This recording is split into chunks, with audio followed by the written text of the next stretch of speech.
My name is Corinne. Believe it or not, at 34, I've recently become obsessed with a boy band. I want to share a bizarre story that happened to me 7 years ago. Back then, I was dating Ronald, who was the same age as me.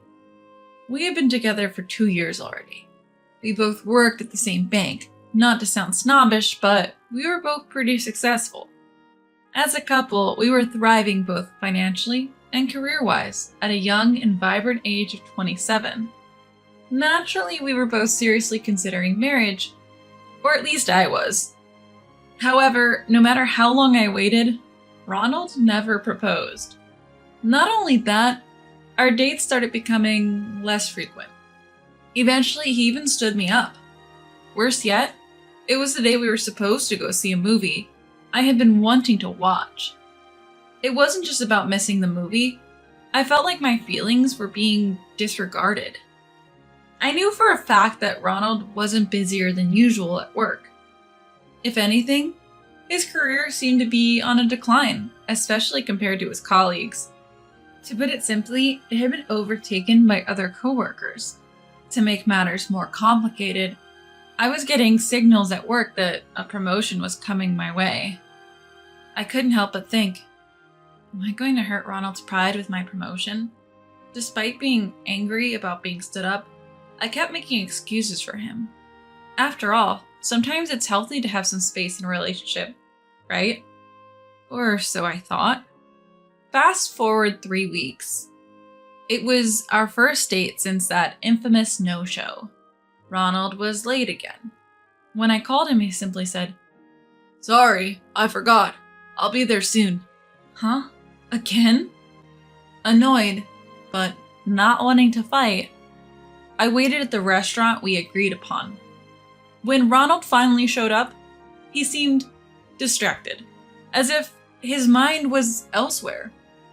I couldn't enjoy our time together. Every time we seemed to connect, he'd pick up his phone and start scrolling. How many times did you text this person today? The entire time, our eyes hardly met. He didn't even notice that I'd put extra effort into my hair and wore a dress I never wear to work. It's like he wouldn't have noticed if I was replaced by a teddy bear. That's what the atmosphere was like.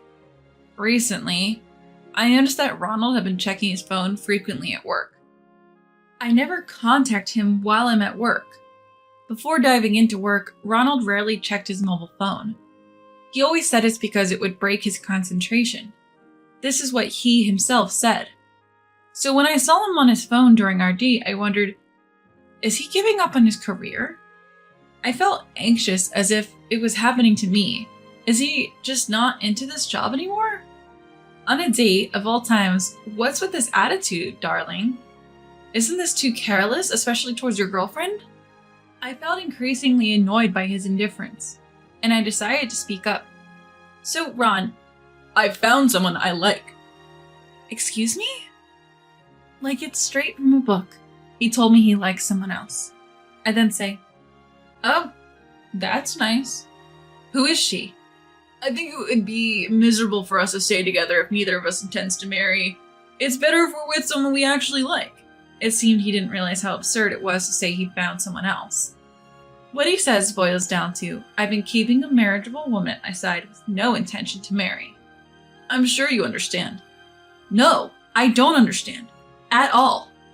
I replied without missing a beat. My tone was harsh. Anger took over me. Ronald seemed slightly taken aback. "What do you mean you found someone else? A coworker?" I started peppering him with questions like a child. He stammered. "I have a right to know. Are you just interested in her, or is this someone you already are involved with?" I didn't want to say it. Was he two-timing me? I felt torn between wanting to forget him and the fact that I still had feelings for him. I hated myself for not being able to despise him completely. "No, I haven't cheated on you." I felt somewhat relieved. He wasn't lying. So is he infatuated with someone? Naturally, I asked Ronald about that as well. Then Ronald dropped a bombshell. "I've realized I won't be able to advance further in my career, so I'm considering an arranged marriage with someone from a good family background. What? I was speechless. I never expected him to say something like that. Any remaining feelings I had for Ronald vanished. You know, my older brother left home because he couldn't get along with our parents. They have high hopes for me and I want to meet their expectations, but I can't do it alone anymore. Marriage might be the answer. Maybe climbing another ladder somewhere else. He tried to explain. Ronald always acts like such a goody two-shoes, who's all about family values, and I was getting tired of it. Who does this guy think he is? Even though we're the same age, all I see now is a man who's not even a lover anymore. Just a guy trying to marry into money because he knows he's lacking. My parents set me up in an arranged marriage with the daughter of a major furniture company CEO, and I knew she was the one. That's gotta be the shallowest "she's the one" I've ever heard. He's only after her family's wealth, isn't he? What happened to love? So you're not in love with a person, but a wallet? My gaze toward Ronald grows icier by the second. Ronald seems to notice, looking increasingly uncomfortable. So he does feel a bit guilty, but the conversation reaches an unbelievable climax. Given that we're getting married, I'd like us to break up. What? How many times am I going to have to say what today? If he wasn't two-timing me, we shouldn't have been dating. He only met her through an arranged marriage setup. So they've decided to get married? This might have happened among old nobility who married without ever having dated, but we're in the 21st century now. What's going on? Did your family time travel or something? So you're not even dating her, but you're getting married? Well, her parents said yes, so they told me to break up with you, Corin. Parents? Again? How old are you? How obedient can you be? I'm getting frustrated. But then it strikes me. I've heard a similar story recently. As Ronald begins to falter, I crack a smile. I'll break up with you, but you have to introduce me to her right now.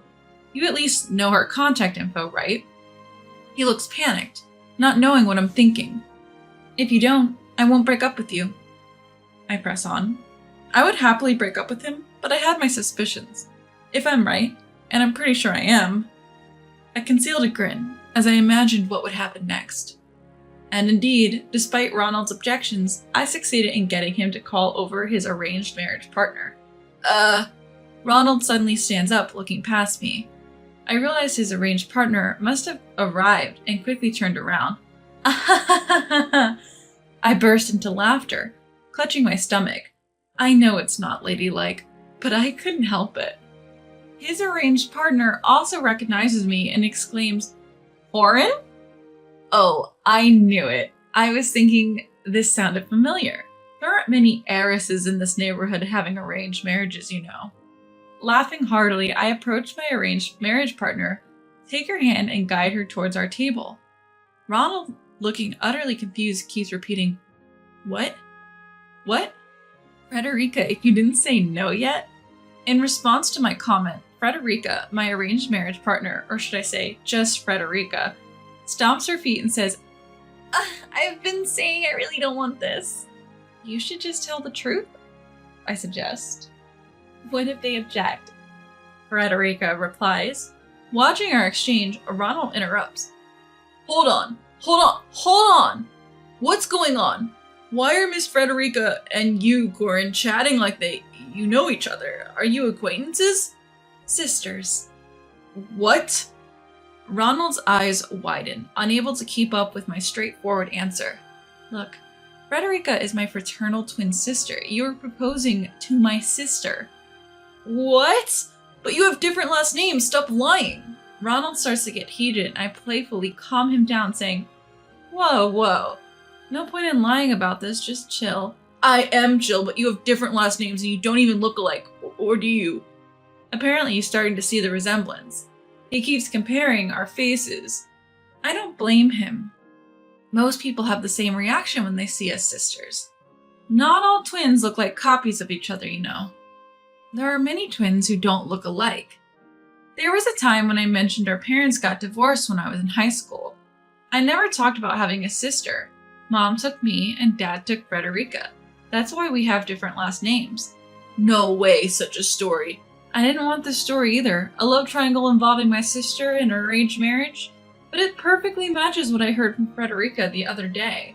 I can't help but suppress a laugh. This time, I just let it out. Corinne, listen, don't get me wrong, it's not like I want to be with him or anything. Feeling sorry for her, I reply, "It's okay, I understand. I heard everything. Just tell him the truth." Frederica takes a sigh of relief and faces Ronald. "Mr. Ronald, I apologize. I'm already in a committed relationship." "What?" Ronald's mouth stays open as if it's broken. He just repeats, "What?" losing all vocabulary. "I hadn't settled on a marriage yet, so I didn't tell Dad. Then this arranged marriage happened. I'm really sorry, Ronald. I can't be with you." Despite being an heiress, Frederica, who isn't the brightest bulb, rejects Ronald with very straightforward language. I burst into laughter, holding my stomach while Ronald stands there in disbelief. "Impossible. Impossible." Confused Ronald and a relieved yet hesitant Frederica make quite the picture. Miss Frederica, could you consider?" "Sorry, I can't do it. I came to tell you that today." Frederica apologizes, yet the word "can't" comes out with undeniable force. Ronald freezes, eyes wide, as if he's lost his soul. His expression is so funny, it's painful to look at. Stomach and throat hurt from trying not to laugh. "Can you at least tell me why you can't?" Ronald persists, wanting a reason despite the blunt "can't." It's clear that his motivation has nothing to do with affection for Frederica. I feel contempt more than disbelief at his obvious desire for Frederica's wealth. Probably because everything about you is a no-go, Frederica's boyfriend is a successful entrepreneur, a CEO of an IT company. She's not going to choose a man like you who's looking to marry up. Everyone thinks her current boyfriend is the better choice. I throw Frederica a lifeline, to which she shyly replies, "I really like him. His face, his personality, everything. That's why it won't work." In other words, she's indirectly telling Ronald she doesn't like anything about him. As for Ronald, well, his face isn't bad, but his personality is another story. I totally get why Frederica wants to end things this way. Besides, my boyfriend isn't looking for an arranged marriage. I just found out you were dating Corinne. Marrying someone who would betray her is just unthinkable. The sharpest no Frederica has ever delivered. I almost applaud. "Corinne, can I go? I have plans with him," Frederica says. "Yeah, sure. Take care," I reply. Ronald tries to stop her, but Frederica firmly apologizes and leaves. "All right, I'm leaving too. Take care," I say to Ronald, but he doesn't react. Maybe he's too shocked to be interesting anymore? Listen, one last thing. My mom originally had an arranged marriage with my dad. Know what that means? Finally, Ronald meets my eyes, looking confused. It means my mom's family was prestigious enough to arrange a marriage with a CEO like my dad. My mom is now the CEO of a company allied with Dad's. Yes, our parents married to strengthen their company's alliances. Mom was the second daughter. She wasn't supposed to be a CEO, but the eldest son's health issues and the company's poor performance changed that. And this happened 6 months ago. Ronald didn't know because I felt it was irrelevant to us. "What? Then you are..." Facing a pale Ronald, I flash a peace sign and smile. "Yep, I'm the heiress you were after. Bye now." Just as I'm about to leave, "Wait, I was wrong. I realized you're the one for me after all." Ronald blocks my way, clutching the hem of my dress. The apology feels cheap. Listen, I'm not some cheap woman who'll marry anyone with money. I don't want a man who's less competent than me and aiming to marry up. No, thank you. I angrily yelled, "Don't you ever touch me again," and shrugged off the hem of my skirt he had grabbed. I heard Ronald sobbing from behind me saying, "It wasn't supposed to be like this," but I didn't turn back. Later, I spread the story at work in a lighthearted manner.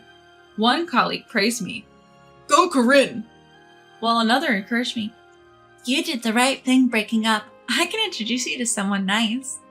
As my reputation soared, Ronald's image and standing plummeted beyond repair. He lost the trust of our boss, and his career prospects took a nosedive. The gossip even reached other branches where Ronald's classmates worked. making matters worse. Since Ronald brought this upon himself, no one took his side, no matter how much he was badmouthed. Before I knew it, the rumor evolved. He proposed to triplets and tried to marry them all. What a loser! In reality, they were twins, and the proposal was a bit of a stretch. But the guy was a jerk regardless, so I didn't bother to correct the rumor. Eventually, Ronald felt so ostracized he resigned. In a tough job market, he struggled to find a new job. And when he did, the workplace went bankrupt. I heard he's still unemployed. What a waste of his so-called elite status. Meanwhile, Frederica introduced her boyfriend to Dad and got married amid comments like, "Why didn't you introduce this amazing guy sooner?" I also got promoted and was climbing the corporate ladder that Ronald had abandoned. When I was past 30, I married an accountant a coworker introduced me to, and quit my job to focus on raising our 2 daughters. I could afford to be a stay-at-home mom thanks to my husband's hard work. Back when I was in my 20s, I had dreamt of marrying an elite banker and I've been restless in my indecisive relationship. Now I'm grateful I didn't end up with a man who's like a fruit fly, attracted only to what others have. Marrying in haste can turn out to be a mistake. Now I plan to share my experiences with my daughters, teaching them to steer clear of men who are only after marital gains.